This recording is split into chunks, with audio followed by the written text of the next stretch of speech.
오늘의 사연 지금 바로 시작해 볼게요. 안녕하세요.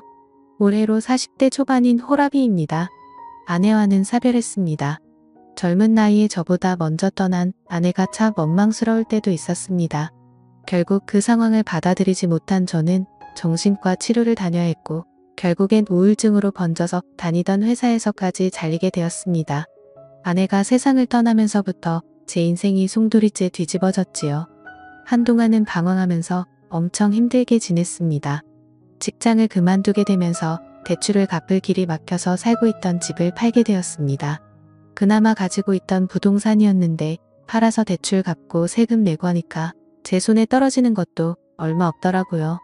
살던 집을 팔았는데 그 돈 가지고 비슷한 집은 꿈도 꿀 수 없을 정도였습니다. 그렇게 이리저리 발품 팔다가 빌라를 하나 구하게 되었습니다. 빌라 구조가 조금 특이한 편이었는데 4층짜리 빌라인데 계단을 중심으로 한쪽은 가족들이 지낼 만한 3룸짜리 구조고 한쪽은 90도로 꺾이는 벽을 두고 현관문 2개가 있어 거기에 각각 원룸으로 된 방이 하나씩 있는 구조였습니다. 근처에 대학교도 있고 대중교통도 나쁘지 않아서 혼자 사는 사람들 수요도 생각해서 집주인이 빌라를 올릴 때 머리를 썼던 것 같네요. 저도 나중에는 이런 건물 있으면 참 든든하겠다 하는 생각이 들었습니다. 3룸이야 전세로들 많이 들어오겠지만 원룸 가지고 월세 장사도 할 수 있으니까요. 원래는 원룸 전세도 생각해보고 있었는데 막상 큰 집에 살다가 원룸에서 비좁게 살자니 그러기 싫어서 3룸짜리 빌라로 구했습니다. 친구도 제가 지내던 아파트랑 비교해보면 낫다고 하더군요. 전에 살던 곳은 엘리베이터도 없어서 생수같이 무거운 거 들고 갈 때 고생도 하고 여러모로 먼저 살던 곳과 차이가 났습니다. 하지만 좋은 점도 있었지요. 첫 번째로 사별한 아내와의 추억이 있지 않은 곳이니 괜시리 혼자서 아내가 떠오르는 일이 사라졌습니다. 두 번째로는 아내를 잃었어도 저도 남자라고 어쨌든 인근에 직장이 많고 대학교가 있어서 그런지 새들어서 사는 젊은 여자들이 많았다는 겁니다. 대부분이 대학생이나 사회초년생인 직장인들이었기에 사실 40살 먹은 호라비인 저와 엮일 일은 없었지요. 그래도 개 중에 예의 바른 친구들은 지나가다 마주치면 저한테 밝게 인사를 해주고는 했는데 밝은 미소로 인사를 받으면 그래도 기운 없는 인생에 그나마 기운이 나게 해주는 몇몇은 저에게는 더욱 더 기운을 받았고 몇 안 되는 호강이나 마찬가지였습니다. 개 중에는 말도 트고 꽤나 친한 사이까지 되는 사람도 덜어 있었지만 아무래도 원룸 특성상 거주 목적으로 온다기보다 잠깐 거쳐가는 사람들이 더 많았으니 정이 들어도 금방 이별을 하게 되더라고요. 사람 마음이 참 간사한 게 그렇게 정을 준 사람들이랑 또 그렇게 이별을 하고 나니 마음 한구석 허운 마음을 어떻게 채울 수가 없었습니다. 그러던 어느 날 우리 집에 초인종이 울려서 현관문으로 마중 나간 그날에 그녀를 그때 처음 만나게 되었습니다. 요즘 사람 같지 않게 새로 이사왔다며 떡을 돌리러 왔더라고요. 뭘 이런 걸 다 주나 싶어서 감사히 잘 먹겠다고 하고 어스레를 떨며 말을 건네니 그녀의 한국말이 약간 어눌하고 어색하다는 걸 느꼈어요. 아니나 다를까 그녀는 자기 자신을 교포 출신이라고 소개했고 윗집에 새로 이사왔다고 하더라고요. 굉장히 아름다운 사람이었습니다. 같은 한국인인데도 나고 자란 나라가 다르면 인상이나 분위기도 바뀌는가 싶었어요. 나이는 저보다 조금 어려 보이지만 제 또래처럼 보였는데 두껍게 말린 웨이브의 머리카락 한 올 한 올이 눈에 들어올 만큼 건강하고 풍성한 머릿결을 가지고 있었습니다. 피부도 살짝 햇빛에 그을린 듯 까무잡잡해 보였는데 그래서 그런가 새빨갛게 칠한 입술과 웃을 때 보이는 가지런한 하얀 이빨이 유난히도 눈에 들어오더라고요. 화장하는 방법도 어렴풋이 한국 여자들하고는 많이 달라 보였고 한국인이지만 이국적이다라는 느낌을 받았어요. 아무튼 이래저래 인사를 나누는데 외국에서 와서 그런지 제잘제잘 본인의 이야기를 열심히 하더라고요. 손짓 발짓 섞어가며 어눌한 한국말로 이야기를 해주는데 그녀의 사연도 저 못지 않았습니다. 그녀는 어릴 적에 입양이 되었고 외국인 부모님 손에 자랐답니다. 그리고 한국인 남편을 만나게 되어 결혼을 했는데 남편은 불의의 사고로 미국에서 명을 달리했다고 합니다. 그런데 남편이 버릇처럼 한국이란 나라는 정말 좋은 나라라고 했다며 기회가 되면 한국에서 살아보자고 종종 이야기를 하곤 했었다고 하네요. 그녀도 저처럼 남편을 잃고 방황하다가 마음 추스르고 남편과의 약속을 지키러 혼자서 무작정 한국으로 왔다고 하는 겁니다. 원래는 한국말을 거의 못했는데 한국인 남편과 결혼 생활을 하면서 지금 정도의 수준까지 익히게 되었다고 하더라고요. 문 앞에서 대화가 어쩌다 보니 엄청 길어지게 되어서 집안이 정리가 안 되어 있긴 하지만 들어와서 차라도 한잔하겠냐고 물어봤어요. 그런데 그녀가 살짝 경계하는 표정을 짓더니 아직 이웃들한테 다 인사도 끝나지 않았고 시간이 나면 들리겠다 말하고 자리를 떠났습니다. 나중에 정식으로 꼭 좀 초대해달라고 하고 제 시야에서 사라지는데 오랜만에 나눈 또래 여자와의 대화라 그런지 그날 이후로 계속 그녀가 떠오르더라고요. 괜히 윗집에서 소음이 들리면 신경 쓰이고 참견하고 싶고 그녀와 가까워지고 싶다는 생각이 들었습니다. 아무래도 공동주택이다 보니 윗집에서 수도를 쓰고 있으면 물이 내려가는 소리가 들리더라고요. 그래서 그녀와 가까워지고 싶다는 생각이 들었습니다. 물이 내려가는 소리가 들리니 뭘 하는지 대충 예상이 갔거든요. 그렇게 저도 모르게 윗집에 누군가 살고 있는 소음에 신경 쓰며 지내니 왠지 모르게 한 집에서 같이 지내는 것 같다는 생각이 들었습니다. 같은 빌라에 사는 원룸 사는 대학생들이나 직장인들 중 개중에 친화력이 좋은 친구들은 뒤로하고 보통은 나이차가 나는 데다가 아저씨 혼자 살기 때문에 저를 좀 불편해하는 기색이 많았거든요.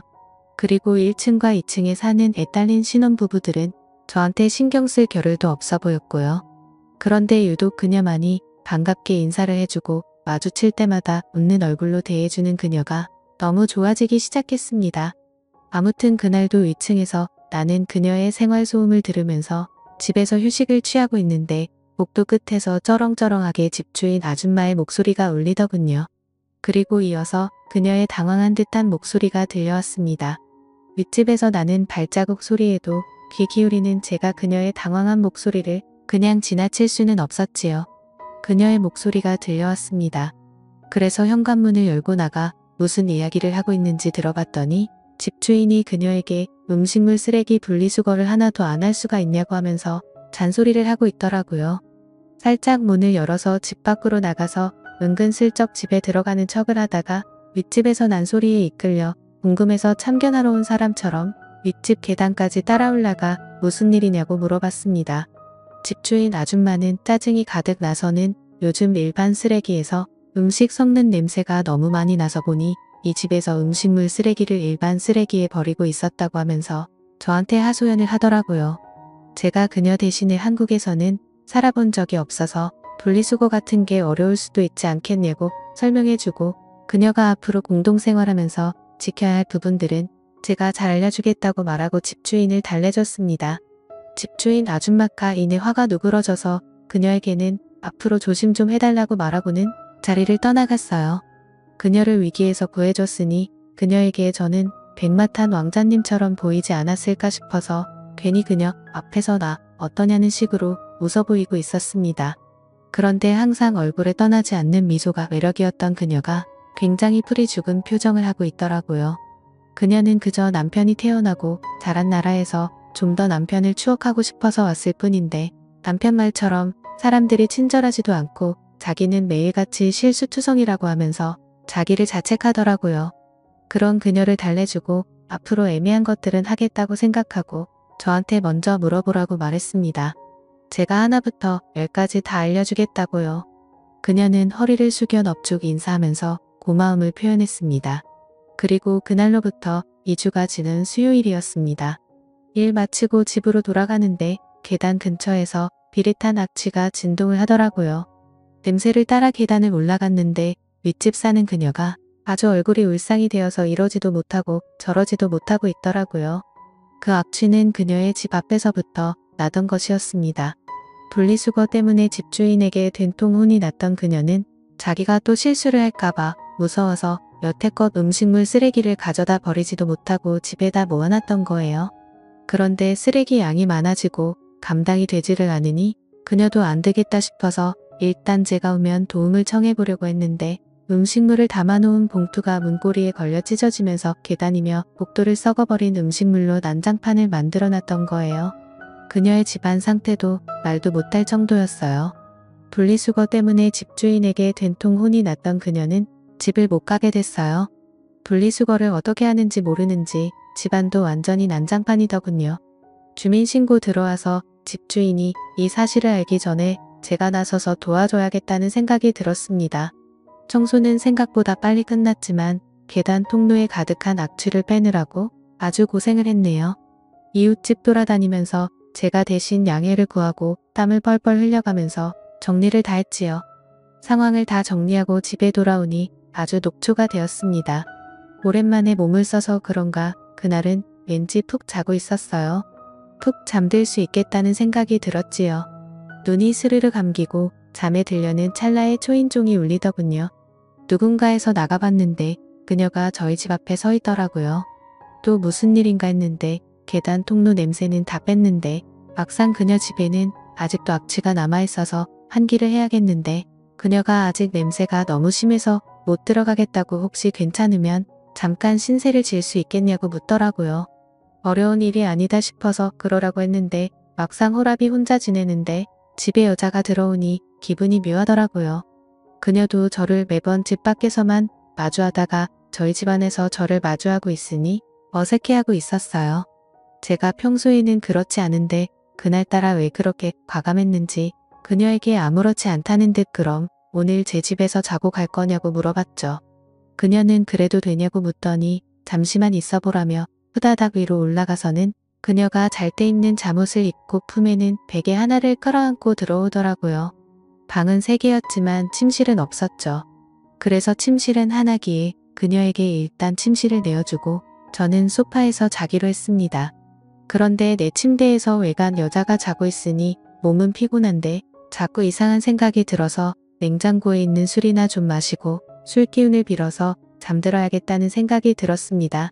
잠시 후 그녀가 잠은 안 자고 밖으로 따라 나오더니 제가 술 마시고 있는 걸 보고는 자기도 같이 한잔해도 되겠냐며 제 옆으로 다가왔어요. 그렇게 서로 술을 한 잔, 2잔 마시다 보니 매일 저녁에 술을 마시고 식사 중에 반주한다고 냉장고에 가득 채워놓은 소주가 바닥을 보일 때까지 다 마셔버렸습니다. 그녀가 술에 알딸딸하게 취해서는 영어를 섞어 쓰면서 혼자 자기 싫다며 저를 이끌고 방으로 들어왔고 그녀나 저나 술 기운을 빌은 덕분이었겠지만 그렇게 하루를 보내게 되었습니다. 아침에 일어났는데 술 기운에 머리는 지끈거렸고 청소 때문에 그런 건지 어젯밤 무리를 해서 그런 건지 허리가 다 뻐근했지요.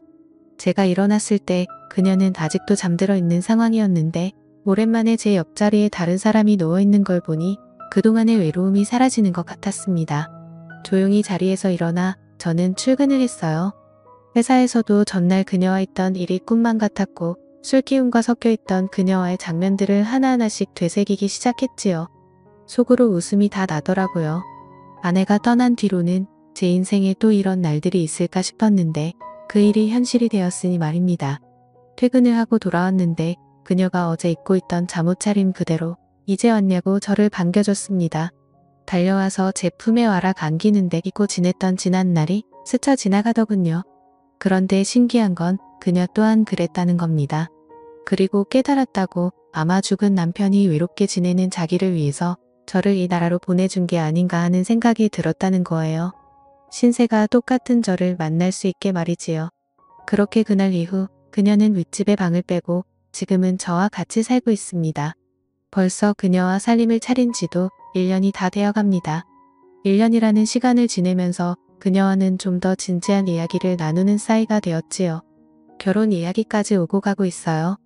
그녀의 집 쪽에서는 그래도 나이차가 조금 있는 저를 그다지 탐탁치 않게 여기는 것 같은데 이런 데서는 또 자기 주장이 강한 외국인 마인드를 가진 그녀다 보니 부모님의 반대는 크게 신경 쓰고 있는 것 같지는 않아 보입니다.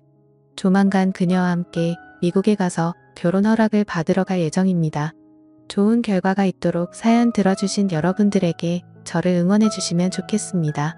저도 아내를 잃은 아픔을 딛고 일어서 좋은 사람을 만나 새 살림을 차리게 되었으니 힘들었던 시간만큼 이제는 다시 행복해지고 싶네요. 오늘의 사연은 여기까지네요. 긴 사연 끝까지 들어주셔서 감사합니다.